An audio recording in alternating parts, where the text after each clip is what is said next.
The museum has done a really good job so far of collecting and preserving the artifacts and photographs. And so we have this archive already built up. And where we're moving now and where we're really excited to get to is building exhibits that really delve into the story of who these men and women are and connect those stories back to the artifacts and the photographs that we have. And one of the things we're working on too is making the exhibits interactive. And so at this point and in the future, we're going to have exhibits which allow visitors to get much more into the history of these artifacts and the stories of these people than they ever have before through digital exhibits that are entwined with the physical exhibits. I think it's really important to save the history of aviation in Alaska because it might be one of the frontier areas of the United States where there's still a lot to be said about how the state was developed economically. Aviation is the linchpin of the history of this state. We would not have the development we've had.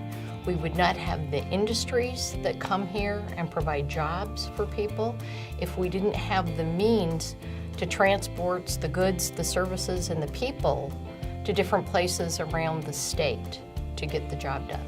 The first airplane I saw was in Wiseman, where I was born, in 1924. Noel Ween came in, landed on the gravel bar in front of the store. And so I saw an airplane before I ever saw a train or a car or a big boat. Got here early enough that I got to meet a bunch of the old bush pilots.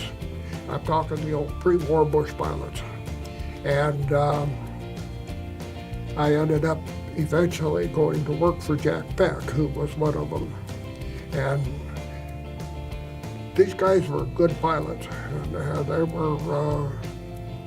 were really good. They had to be because they were flying overweight, underpowered airplanes off of dirt strips or gravel bars. And if you weren't just an exceptional pilot, you would never have made it.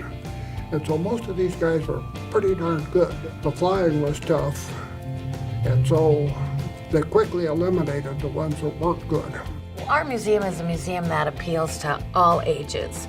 Whether you're 3 years old or 93 years old, I think we have something for everybody.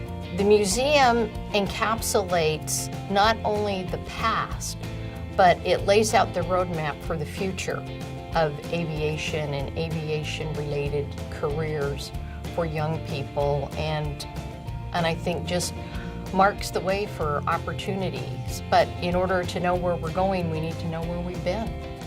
Aviation was it's an integral part of how it is a major part of how we got the state developed, how these cities began to interact and become a state.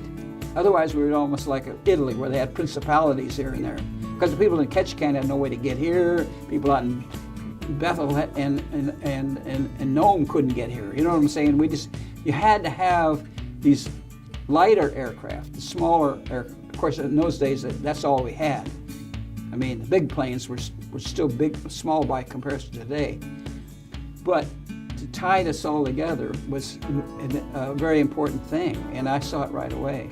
And that museum out there has got a lot of airplanes that are out there that were here being used in the 20s and 30s at the very infancy of this thing. There's still a lot of history out there that needs to be recovered. Then bring it in and store it until at a point down the road there's the energy and resources to restore it and display it. And finding a venue to display it in is required for all. There's so much. And the footprint we've got out at the museum site right now really isn't adequate for the total display of what's available.